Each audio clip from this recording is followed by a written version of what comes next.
Once upon a time, the son of a king was having dinner. He was cutting ricotta when he cut his finger and some red blood drops fell on the white cheese. Mother, I'd like to have a girl that is as white as milk and as red as blood. Oh, son, who is white is not red, and who is red is not white. But look for her if you think you can find her. And the son indeed started his search. He walked, and finally he met an old man. Where are you going, boy? I will tell you the story. You are wiser than me. I'm looking for the girl that is as white as milk and as red as blood. Oh boy, with white is not red, and with red is not white. Anyway, take these 3 pomegranates, open them and wait for what will come out. But remember, do it near the fountain. The prince took the fruits and opened one of them. A beautiful young lady appeared, and she was as white as milk and as red as blood. Beloved boy with shiny eyes, give me water or I will die. He took some water from the fountain in his hand, but when he gave it to the girl, it was too late. The beautiful lady was already lifeless. He opened the second pomegranate, and the girl appeared again. Beloved boy with shiny eyes, give me water or I will die. Once again, he was not quick enough. He opened the last fruit, and the girl came back. She was even more beautiful than before, if it were possible. Before she could say anything, he threw some water on her face, and she survived. She was fully, naturally naked, and the boy gave her his coat. Climb up on this tree. Meanwhile, I'll go to find some clothes and a carriage to go back to the royal palace. The girl waited, perched on a branch near the water fountain. An old, mean woman called Saracina would retrieve water from that fountain each day.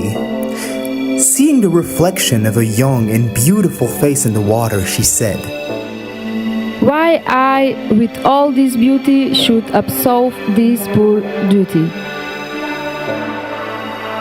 Without a second thought, she crashed the bottle onto the floor. "How do you come back without water?" They told her once she was home. She took another bottle and returned to the fountain. "Why I, with all this beauty, should absolve this poor duty?"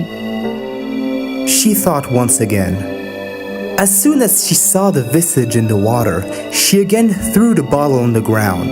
The third time that Saracina arrived at the water fountain, the young lady couldn't avoid laughing, which attracted her attention. "Oh, so it was you, not me. And you make me break 3 bottles.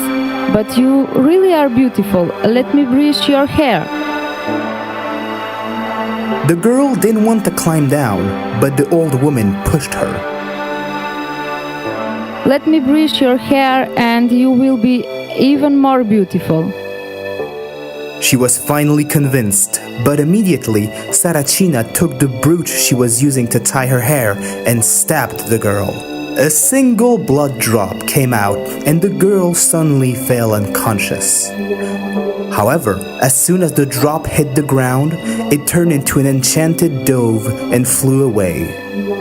The old lady took the place of the girl on the tree. After some time, the boy returned and couldn't believe she had changed so much. How did your sweet voice become so unpleasant? The wind came and affected my song. You were so delicate and now you're old and mean. The storm came and stole my charm. He loved her, despite these aspects. He brought Saracina home with him. From that day, every morning, the small dove began visiting the cook of the palace.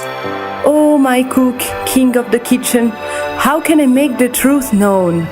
After some time, the cook decided to go to the prince to tell him what he knew. Tomorrow, when the dove comes into your window, bring her to me. I want to keep her with me. Saracina, who had been listening to the whole conversation, became frightened of the consequences and left the palace. The next day, the dove came, rejoined by her beloved, and become as white as milk and as red as blood once again.